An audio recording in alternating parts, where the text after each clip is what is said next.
ভক্ত গোষ্ঠী সহিত গৌরাঙ্গ জয় জয়, শুনিলে চৈতন্য কথা ভক্তি লভ্য হয়।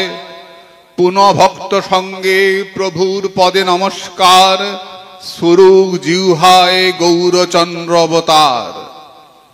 ভক্তদের সঙ্গে গৌরহরির বন্দনা করছেন, শুনিলে গৌরাঙ্গ কথা ভক্তি লভ্য হয়। বুঝি না কি আলোচনা হচ্ছে, তো বুঝি না। বুঝেও না বুঝে কেহ, শুনিতে শুনিতে সেহ কি অদ্ভুত চৈতন্য চরিত। কেউ যদি না বোঝে কিন্তু মহাপ্রভুর কথা শুনতে থাকে, কি অদ্ভুত চৈতন্য চরিত। কৃষ্ণে উপজিবে প্রীত, বুঝিবে রসের ঋত, শুনিলেই বড় হয় হিত। শুনতে শুনতে সে বুঝতে পারবে কৃষ্ণ কথা, চৈতন্য কথা তার মনের মধ্যে ভগবানের স্ফুরণ ঘটাবেন। বলে কিরকম বোঝে না হবে। যদি কেউ, তোমরা যে ওষুধ খাই, যে আমরা পেট ব্যথা হয়েছে ওষুধ খেলাম, অমুকটা হচ্ছে ওষুধ খেলাম, ওষুধের কম্পোজিশন বুঝি, কি দিয়ে ওষুধ তৈরি হয়েছে, এটা খা, খেলাম। কেউ না বুঝে ওষুধ খায়, ওষুধ কি তার কাজ করে না? যে না, লোকটা তো বোঝে নাই, তো ওষুধ কি তার কাজ করে না? কেউ যদি ইচ্ছে না করে কাউকে ধাক্কা দিয়ে জলে ফেলে দেয়, তাহলে গা ভেজে না? ইচ্ছা করে পড়ে নাই, গা কেন ভিজলো? চোখ বন্ধ করে আগুনে হাত দিলে হাত পড়ে না? তেমনি না বুঝেও গৌর কথা, গোবিন্দ কথা শুনলে তার মনের মধ্যে ক্রিয়া করে, মন শুদ্ধ হয়। তাই বুঝিবে রসের রীতি,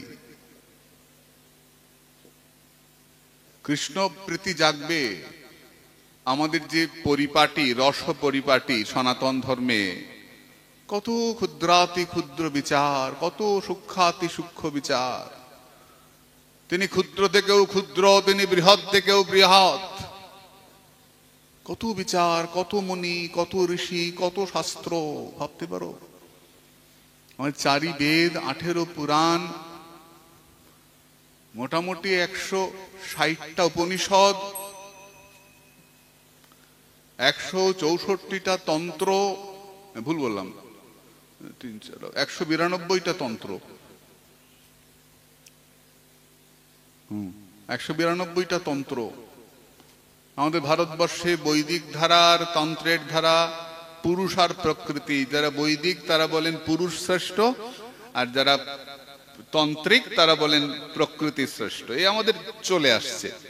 সুখে বলে আমার কৃষ্ণ মদন মোহন, সারি বলে আমার রাধা, বামে যতক্ষণই ঝগড়া চলেই যাচ্ছে।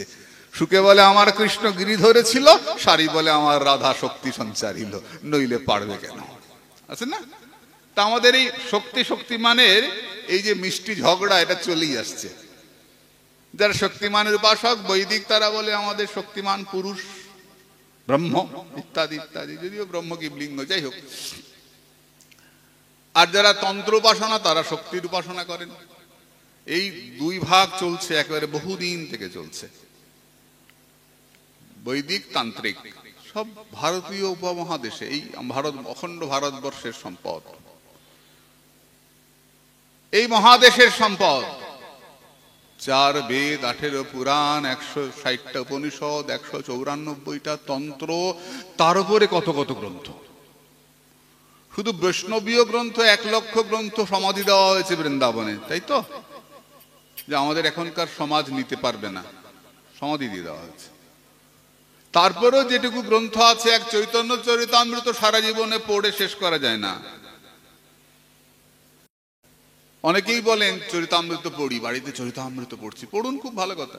শুনিতে সে কৃষ্ণ বুঝিবে প্রীত, ভালো কথা। কিন্তু চরিতামৃত এত সুকঠিন বই, এত দার্শনিক গ্রন্থ, এক একটা জায়গা বোঝা বড়ই মুশকিল।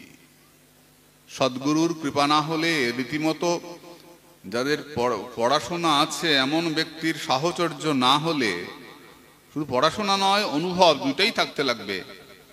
না হলে চরিতামৃত উদ্ধার করা এক একটা জায়গা এমন কঠিন, এত সুকঠিন। যেমন বেদের সমস্ত সূত্র বোঝা যায় না, আজও বোঝা যায়নি।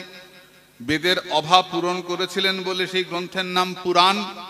পুরয়তি ইতি পুরাণ। ওই রকম চরিতামৃত সুকঠিন গ্রন্থ, দার্শনিক গ্রন্থ। এ চট করে উদ্ধার করা আমার মতো সাধারণের পক্ষে অসম্ভব। কিন্তু পড়তে পড়তে, শুনতে শুনতে, সাধুমুখে শুনতে শুনতে শক্তি সঞ্চার হবে। শুনিলে চৈতন্য কথা ভক্তি লভ্য হয়। পুনঃ প্রভু ভক্ত সঙ্গে প্রভু পদে নমস্কার। স্ফুরুক জিহ্বায় গৌরচন্দ্র অবতার।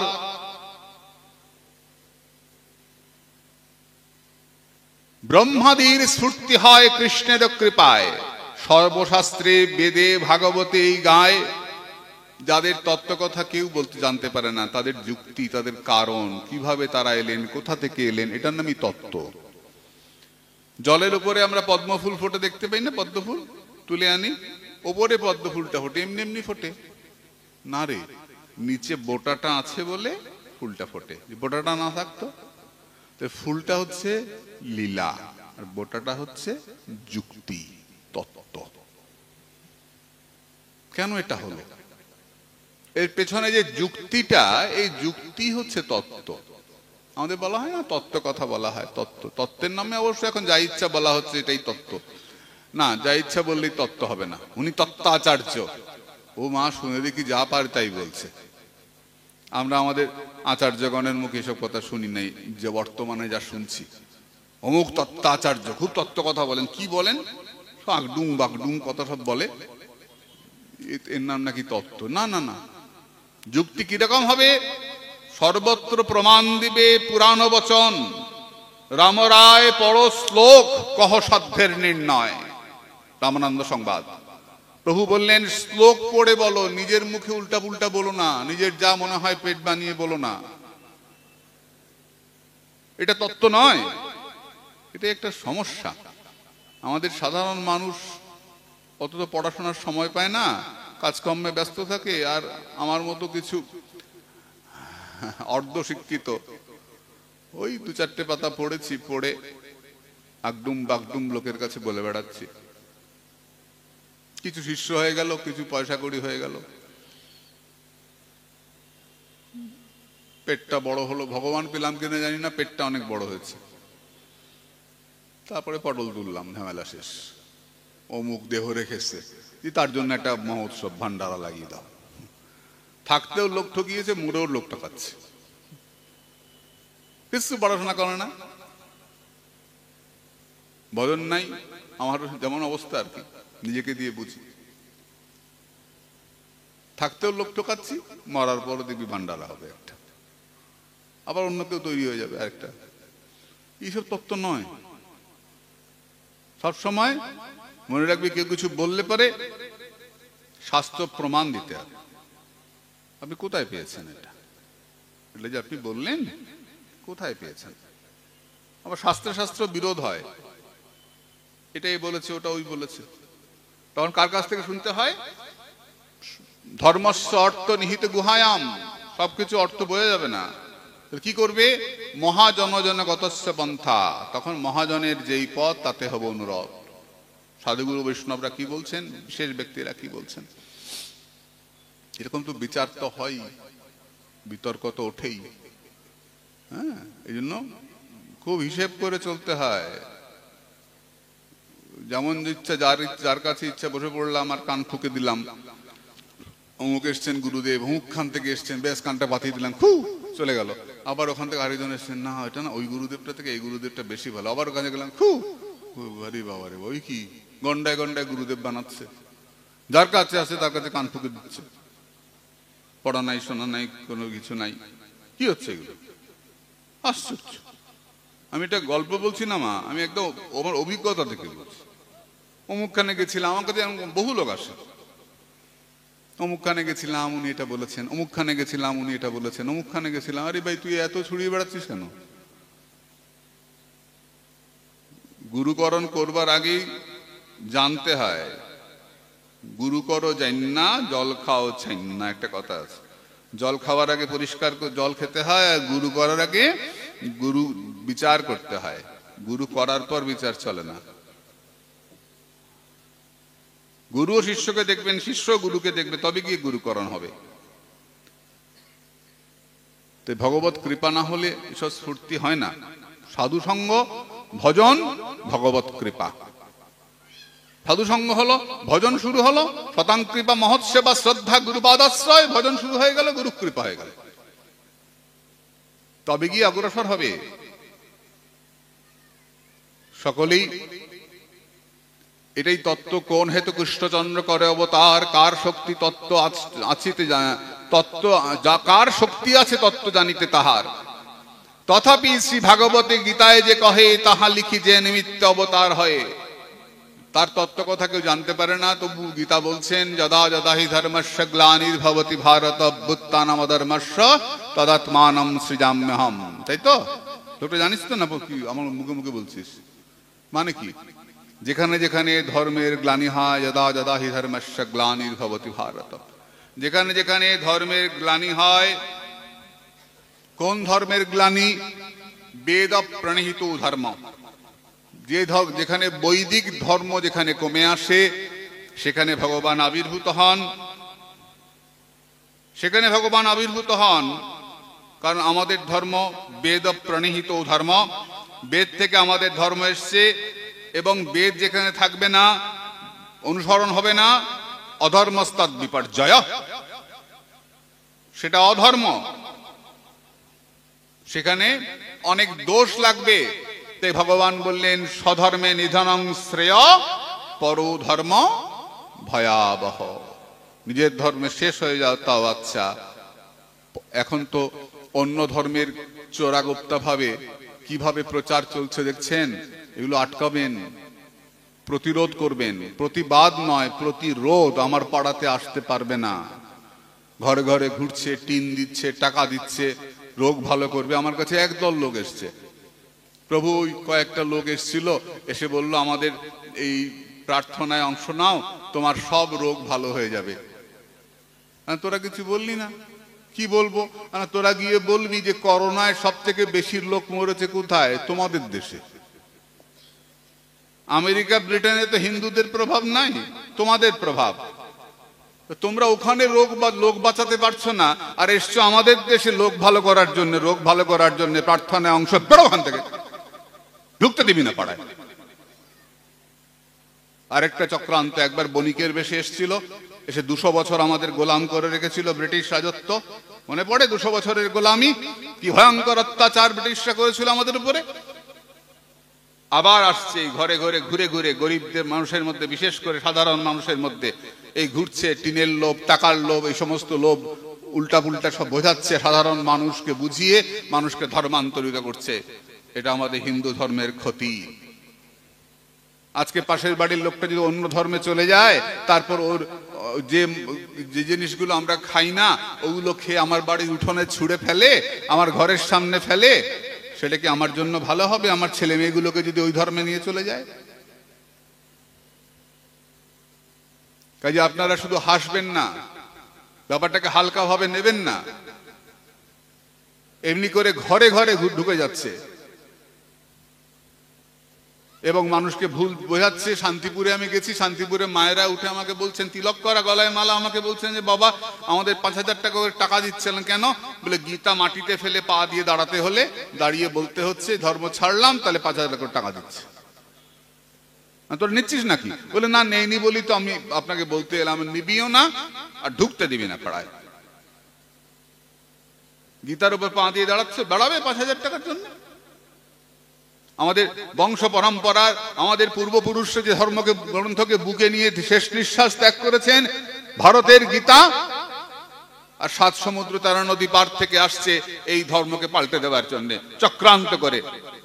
কিছু অশুভ লোক, অসৎ লোক বলে কেন সব ধর্মই সমান? সব ধর্ম সমান নয় বাবা। সব ধর্ম যদি সমান হতো তাহলে বাংলাদেশ থেকে কোটি কোটি হিন্দুকে পালিয়ে আসতে হতো না, তাহলে কাশ্মীর থেকে লক্ষ লক্ষ হিন্দু পণ্ডিতদের কাশ্মীর ছেড়ে আসতে হতো না, তাহলে এমন দুরবস্থা ভারতবর্ষের হতো না যে সব ধর্ম সমানভাবে সবাই সবাইকে সম্মান করত। বাস্তবে আসুন, ওই ভাবের ঘরে সব ধর্মই সমান, সব ধর্মকে এক কথা বলা হয়তো, বাংলাদেশ থেকে লাঠিকে পালিয়ে এলি কেন? এখানে এসে বলছে সব ধর্ম সমান। এখন এই দেশে শান্তি আছে কারণ এখনো সনাতনীরা বেশি আছে। সব ধর্ম সমান হতো আর সব ধর্ম যদি শান্তির ধর্ম হতো তাহলে ইরাক ইরানে এত মারপিট হতো না, এত অন্যান্য ধর্মের উপাসনা স্থলে এত বোম ফাটতো না। আমাদের ধর্মে মতান্তর আছে, কেউ কালী ভজে, কেউ কৃষ্ণ ভজে, কেউ শিব ভজে। দেখেছেন আমরা কোনোদিন শিব মন্দিরে গিয়ে বোম ফাটাই? শিব ভক্ত কোনোদিন কৃষ্ণ মন্দিরে বোম ফাটিয়ে দিয়েছে, এসে কৃষ্ণ মন্দির ভেঙে দিয়েছে? আমাদের ধর্ম ভদ্রলোকের ধর্ম। আপনার সঙ্গে আমার মতান্তর হতেই পারে, পাশের বাড়ি মতান্তর হতেই পারে, আপনি অন্য মত আপনি অন্য মত, তাই বলে আমার বাড়ির নোংরা আপনার বাড়িতে ফেলবো না, আমি ভদ্রলোক।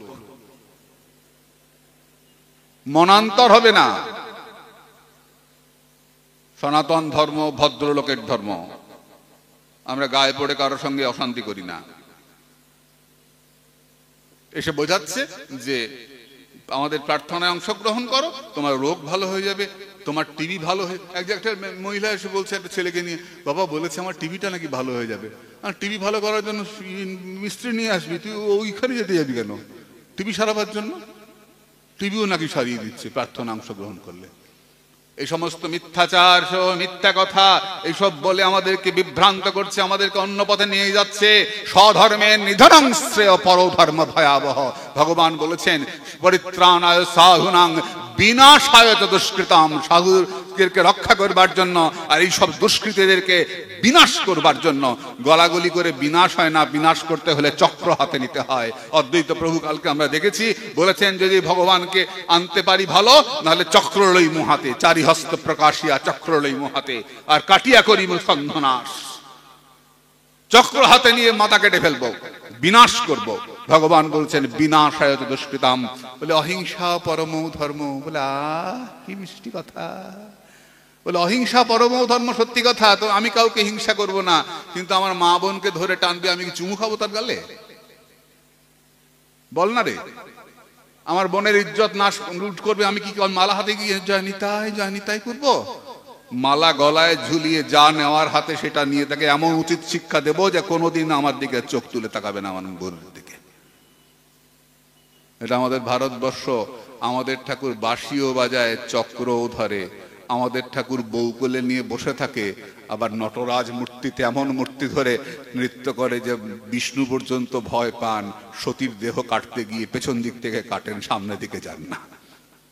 যে ভোলানাথ ছাই মাখে বউ কোলে নিয়ে বসে থাকে, বউ ছাড়া কিছু বোঝে না ভোলানাথ, সেই ভোলানাথ যখন উগ্রমূর্তি ধারণ করেন তখন ভগবান বিষ্ণুও কাছে যান না। ভগবান বাঁশিও বাজায়, চক্র ধরে। আমাদের সেই ধর্ম। আমাদের সমস্ত দেব দেবীর হাতে অস্ত্র আছে, কিছু না হলো এটা মুড়ো ঝেঁটা আছে না? গাদার পিঠে বসে, বলে গাদার পিঠে বসে ঝেঁটিয়ে তোকে বিদায় করবে এখান থেকে যদি এখানে গোলমাল করতে আসবি। আর সেই ধর্মের মানুষ, যে ধর্মের মা শীতলা কোমরে কলসি রাখেন কাঁখে। বলে কেন? কলসিতে শীতল আছে, শীতল জল, কৃষ্ণ ভক্তি রাখা আছে। কৃষ্ণ ভক্তি দিয়ে জগৎকে শীতল করেন, তাই তার নাম শীতলা। যেমনি কৃষ্ণ ভক্তি জল এক কাঁখে আছে, তেমনি হাতে ঝাঁটা আছে, ঝাঁটাও আছে, বাঁশিও আছে, চক্রও আছে। মনে রাখবি ভোলানাথের আনন্দে ভোলাও আছেন, আনন্দে নামানন্দে নাচে শিব বসানো না জানে। নাচতে নাচতে কাপড়ও খুলে যায়, আবার যখন ত্রিশূল ধরে সারা ত্রিজগৎ থরথর করে কাঁপে। এই ধর্ম আমাদের ধর্ম। আমাদের ধর্ম এক হাতে মালাও জপে, এক হাতে ভালাও চালায়। আমরা প্রেমিক ধর্ম বলে আমরা ভদ্র লোক, আমরা তোমাকে মারি না, কিন্তু তুমি মারতে এলে চুমু খাবো না, তুমি মারতে এলে উচিত শিক্ষা তোমায় দিয়ে দেব। সেই ধর্ম আমাদের সনাতন ধর্ম, আমাদের হিন্দু ধর্ম। মা আমরা শুধু এই কীর্তন শুনবো আর খিচুড়ি খাবো আর বাড়ি চলে যাব, এটাই এখানেই শেষ। আমাদের ধর্ম শেষ হয়ে যাচ্ছে। আজকে আমাদের সনাতনের সংখ্যা কমে যাচ্ছে। ওদের 19টার সঙ্গে আমাদের একটা পেরে উঠছে না। আমাদের ছেলেপিলেগুলোকে শিক্ষিত করতে হবে। আমাদের ছেলেপিলেগুলোকে শুধু ইংরাজি শেখালে হবে না, এদেরকে গীতা শাস্ত্র শেখাতে হবে, চণ্ডী পাঠ করাতে হবে, এদেরকে বৈদিক শিক্ষায় শিক্ষিত করতে হবে, গুরুবিদ্যা শেখাতে হবে। তবে আমাদের বাচ্চাদের আত্মিক উন্নতি হবে। শুধু ইংরাজি শিখলে ওই মাকে মামি ডাকবে আর বাবাকে পাপা ডাকবে, ওই পর্যন্তই। ওই পর্যন্তই। বলে আমার ছেলে খুব ইংরেজি শিখেছে। বলে কি শিখেছে? বলে কথায় কথায় আমাকে বলে গেট আউট। কি ইংরাজি শিখিয়েছে? মা গো মা, কথায় কথায় গেট আউট বলে মাকে, আর বাবাকে বলে ইডিয়েট। কি ইংরাজি শিখেছে? এরকম ছেলে মেয়ে চাস নাকি? না সকালে উঠে মা বাবাকে প্রণাম করে, মা বাবার সেবা করে, বাবার গামছাটা ধুয়ে দেয়, মায়ের কাপড়টা ধুয়ে দেয়, মাকে পায়ে তেল দিয়ে দেয়, বাবাকে ওষুধ এনে দেয়, সেই সন্তান চাও? না বাবাকে ইডিয়েট বলা সন্তান চাও? এটা আমাদের ভারতবর্ষের আদর্শ নয়। তাই ধর্মের পরাভব হয় যখনে যখনে, অধর্মের প্রভাবতা বাড়ে দিনে দিনে। সাধুজন রক্ষা দুষ্ট বিনাশ কারণে, ব্রহ্মাদি প্রভুর পায় করে বিজ্ঞাপনে।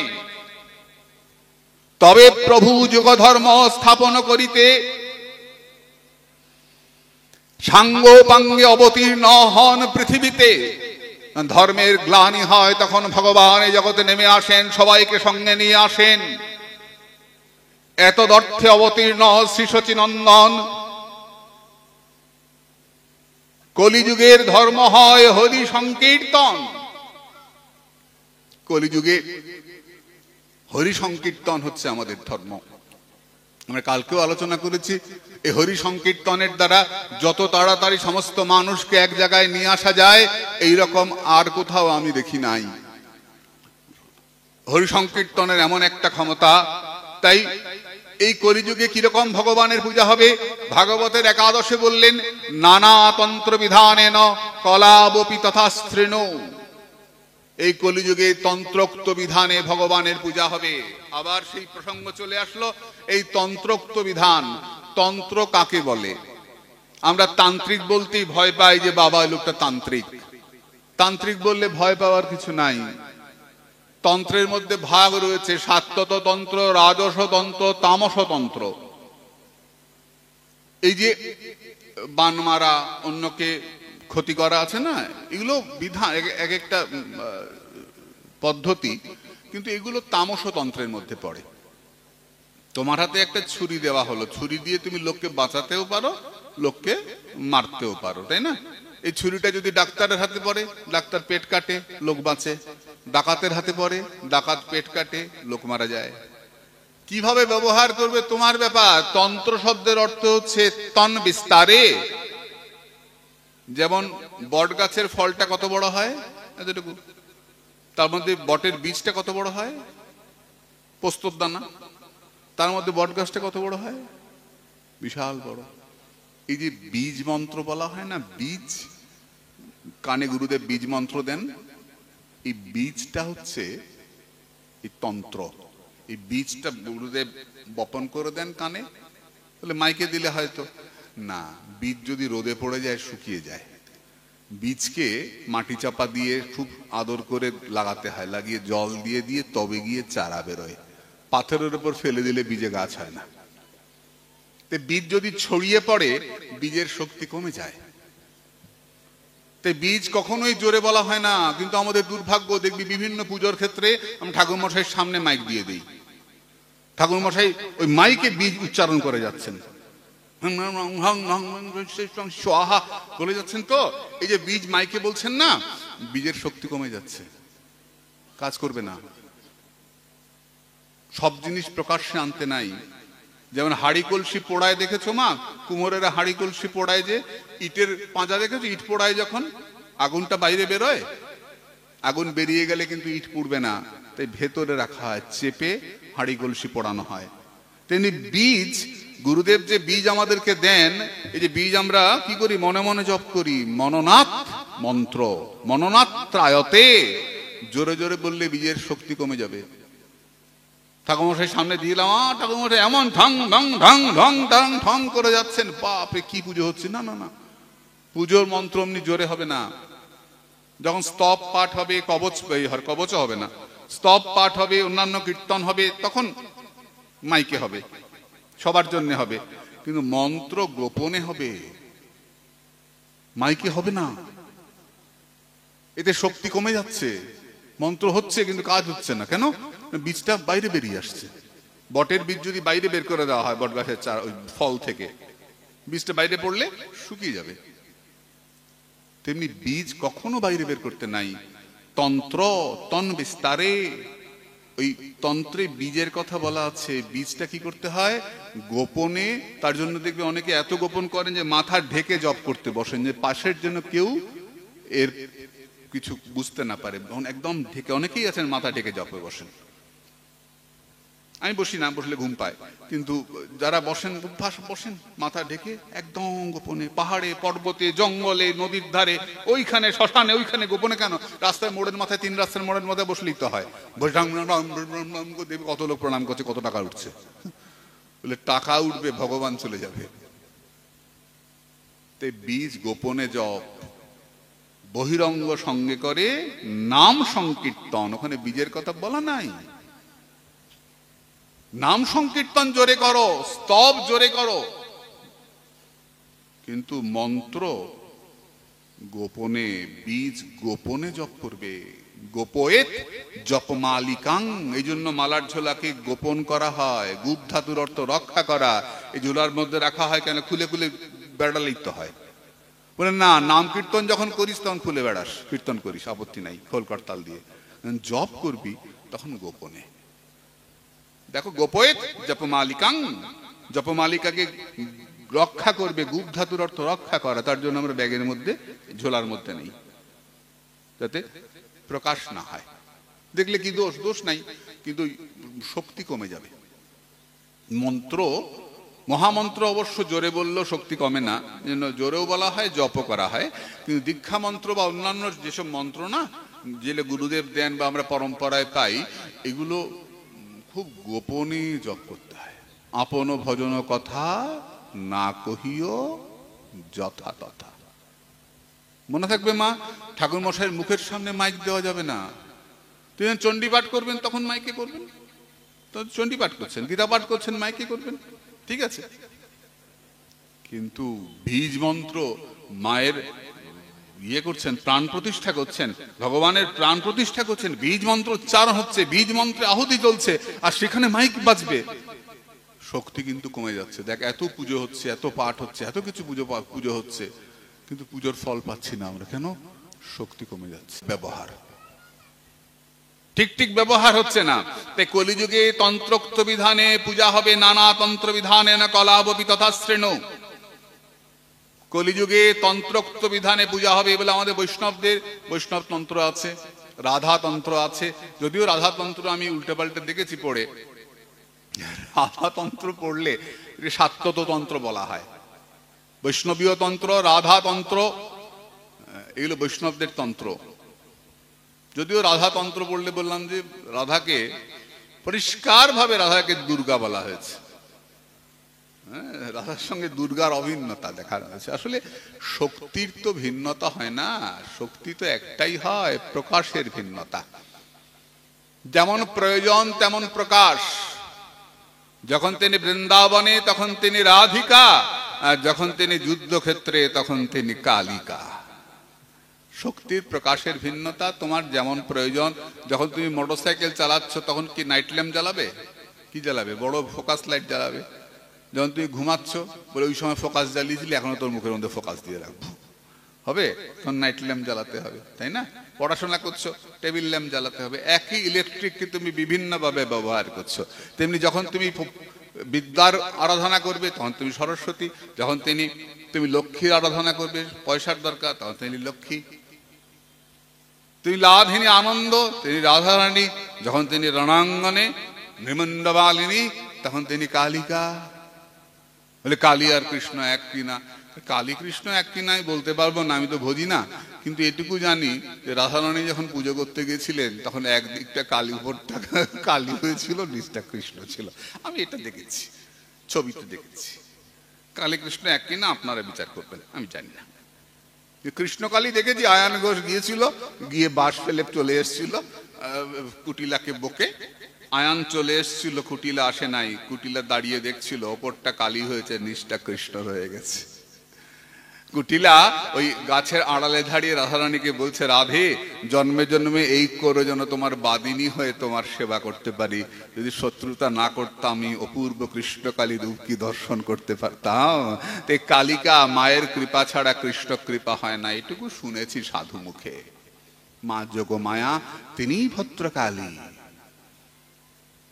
তিনিই ভদ্রকালী, যিনি ভদ্রকালী তিনি সরস্বতী। কি আশ্চর্য দেখ সম্বন্ধ আমাদের মধ্যে। এই যে সরস্বতী পুজো করি আমরা, সরস্বতী কে? ভদ্রকালী। ভাগবতে ভদ্রকালী নাম আছে। কৃষ্ণ যোগমায়াকে বলছেন তোমার নাম হবে ভদ্রকালী। সরস্বতী হচ্ছেন ভদ্রকালী। আমরা সরস্বতীকে কি বলে প্রণাম করি? ভদ্রকাল্যৈ নমো নিত্যং সরস্বত্যৈ নমো নমঃ বেদো বেদাঙ্গ বেদান্ত বিদ্যাস্থানেভ্যো এব চ। সরস্বতী কে? ভদ্রকালী। আবার যদি নীল সরস্বতী বলো, ইনি দশ মহাবিদ্যার এক মহাবিদ্যা তারা, ইনি বশীকরণে কাজে লাগেন। তোমার কাছে সমস্ত রকম অস্ত্র আছে, তুমি লোক বাঁচাবে না মারবে সম্পূর্ণ তোমার উপর নির্ভর করবে। এই যে আছে না মারণ উচাটন, এদিকে বলতে গেলে সময় হয়ে যাবে, আপনাদের তো দেরি হয়ে যাচ্ছে। এই যে মারণ উচাটন আমি পরে সুযোগ পেলে আপনাদের বলবার চেষ্টা করব, নিবেদন করার। এই যে মারণ উচাটন এগুলো আছে না, এগুলো সব ভালো ভালো দিক আছে। বলে উচাটন প্রয়োগ করেছে, বলে উচাটনটা কি? বলে অন্যকে যন্ত্রণায় অস্থির হয়ে পাগল হয়ে মারা যাবে, এটা একটা অর্থ। এটা খারাপ অর্থ, লোকে খারাপ করে। ভালো অর্থ নিজের মনটাকে উচ্চ দিকে নিয়ে যাওয়া, মায়ের দিকে নিয়ে যাওয়া। যখন মনে আর মা মা ছাড়া অন্য কিছু থাকবে না সাধকের, তখন উচাটন অবস্থা। এই যে কুণ্ডলিনী জাগরণ, এই সব একটার সঙ্গে আরেকটা সম্পর্কিত। হ্যাঁ বাবা, এই যে মূলাধার থেকে পরপর ষট চক্র করে আজ্ঞা চক্র হয়ে সহস্রাধার আছে না, আমরা তো বলি যোগের কথা, সব তন্ত্রের কথা না রে। ভাগবতের দ্বিতীয় স্কন্ধের পর পরিষ্কার বলা রয়েছে। আমাদের বৈষ্ণবদের এগুলো সব আছে, আমাদের সেগুলো আলোচনা নাই। কেন? আমাদের ওদিকে দৃষ্টি দেওয়া নাই। এমনিতেই হবে। বলি যে কুণ্ডলিনী জাগরণ হচ্ছে, এ কি করে বুঝবেন? দেখবেন ভক্তেরা জপ করতে করতে বা কীর্তন শুনতে শুনতে করে না, এরকম করে। বলি কিরকম করছে কেন? জানবে এই মূলাধার থেকে কুণ্ডলিনী জাগরণ হচ্ছে। এগুলো শশক গতি, ভেগ গতি, সর্পগতি। এর উপরে বিনোদ বাবার খুব সুন্দর ভাষণ আছে, শুনে দেখবেন। এই যে ভক্তদের শরীরে এক একটা অবস্থা, এই ভেগগতি, সর্পগতি, শশক গতি, খরগোশের মতো, ব্যাঙের মতো, সাপের মতো করে উঠছে, এগুলো সব কুণ্ডলিনী জাগরণের চিহ্ন। কিন্তু যেহেতু বৈষ্ণব জগতের উপরে ফোকাস করা হয় না, বলা হয় যে তুমি নাম করো, নাম করতে করতে ওটা আপনা আপনি হবে, ওইদিকে তাকাবার দরকার নেই। এই জন্য আমরা তাকাই না।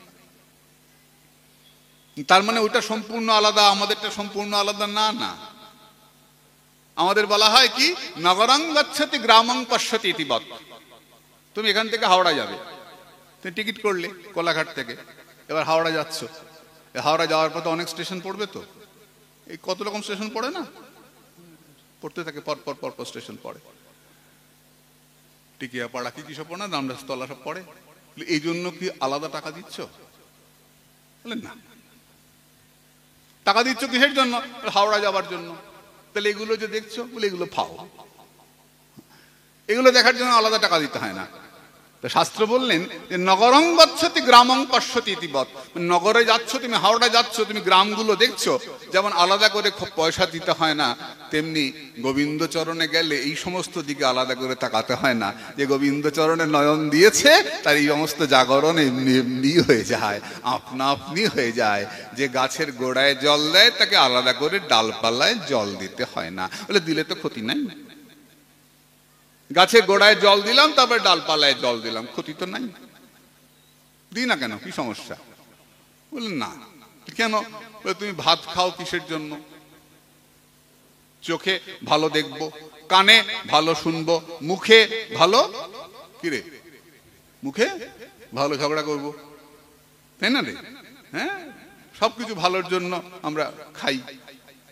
খুব মনে কর, আচ্ছা করে লঙ্কা টিপে আলু সিদ্ধ মেখে খুব ভালো করে মেখেছি, মেখে এবার খাবো। কিসের জন্য? চোখের ভালো, কানের ভালো বল না, যার ভালো তাকে দেব বলে আচ্ছা করে ভাত দিয়ে আলু সিদ্ধ দিয়ে মেখে, এটা চোখের ভালোর জন্য, চোখটা ফাঁক করে দিয়ে দিলাম খানিকটা আলু সিদ্ধ ভাত, খানিকটা কানের মধ্যে গুজে দিয়েছি, আমি নাকে দিতে পারিস তো হয়ে গেল, পুরোপুরি ভালো হয়ে যাবে বলে দেই আমরা?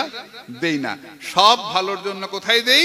সব ভালোর জন্য যেমন মুখে দেই, তেমনি সমস্ত কিছুর মঙ্গলের জন্য গোবিন্দ চরণে যে পুষ্পাঞ্জলি দেবে, গোবিন্দ নাম যে উচ্চারণ করবে, তার ওই কুণ্ডলিনী জাগরণ হয়ে যাবে, তার ওই যোগ দর্শন হয়ে যাবে, তার এই সমস্ত যত রকম ভালো চিন্তা, ভালো কাজ, ভালো কিছু যা কিছু, এই নানা তন্ত্র বিধানেন কলাবপি তথা শ্রেণ, এই তন্ত্রোক্ত বিধান, তার মানে আমাদের কাউকে ঘেন্না করতে বলেন নাই, বলেছেন তুমি তোমার নিষ্ঠা নিয়ে থাকো, তোমার স্বামীর চরণে তুমি ভালোবাসা অগ্রসর করো, বাকি সবগুলো আপনা আপনি হয়ে যাবে। আজকে এটুকু থাক, আমরা আগামীকাল এর পরবর্তী প্রসঙ্গ আস্বাদন করবো। ভাবছিলাম আর একটু বলবো, ঘুমোচ্ছিস, সব দরকার নেই, কাল ঘুমি তুমি আসবি, তারপর হবে। কি বাবা? কিসের? ও আরেকটা কথা, মহাপ্রভু এসছেন তো বাবা, আরেকদিন পরিক্রমা হবেন নাকি? কানাই বাবার ইচ্ছা, আমারও ইচ্ছা। এই গৌর এসছেন, গৌর একদিন নগরে যাবেন না, তোর আরেকটু নাচবি না? ভালোই তো সেজেছিলি দেখলাম। হ্যাঁ, তা আমরা আরেকদিন বেরোই, কালকে পরশু বেরোবি নাকি? কবে পরশু দিন থাকবেন গৌর? পরশু সকালে যদি বেরোই, সকালে মানে সকালে, অত বেলায় রোদের মধ্যে বেরোনো যাবে না, সকালে মানে 7টা, এরকম যদি করতে পারিস তাহলে হবে। তো ঠান্ডায় ঠান্ডায় গিয়ে আমরা ঘুরে, তোরা অত বেলা করলে এখন খুব গরম লেগে যাচ্ছে দুপুর বেলায়। সকালবেলা বিকেলে গৌর চলে যাবেন। হ্যাঁ বলুন বাবা, বলুন না, কি বলছেন? সকালে রান্না বান্না আছে?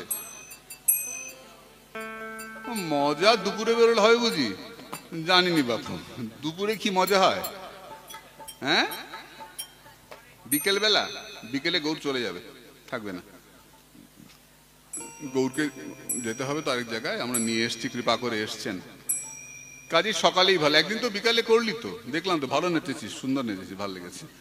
হ্যাঁ, তো একদিন সকালবেলায় আমরা সবাই মিলে, পরশু দিন সকালে আমরা সবাই মিলে গৌরকে নিয়ে নগরে বেরোবো। হ্যাঁ, যেদিকে গৌর যান নাই সেদিকে গৌরকে নিয়ে ঘুরবো, সবাই আসবে, বেশি করে ফুল নিয়ে আসবি, ফুল চাটাতে চাটাতে সবাই যাবে। মহাপ্রভু নগরে যাবে না নিয়ে, আজকে এখানে থাক। নিতাই গৌর সীতানাথ প্রেমানন্দে, হরি হরি।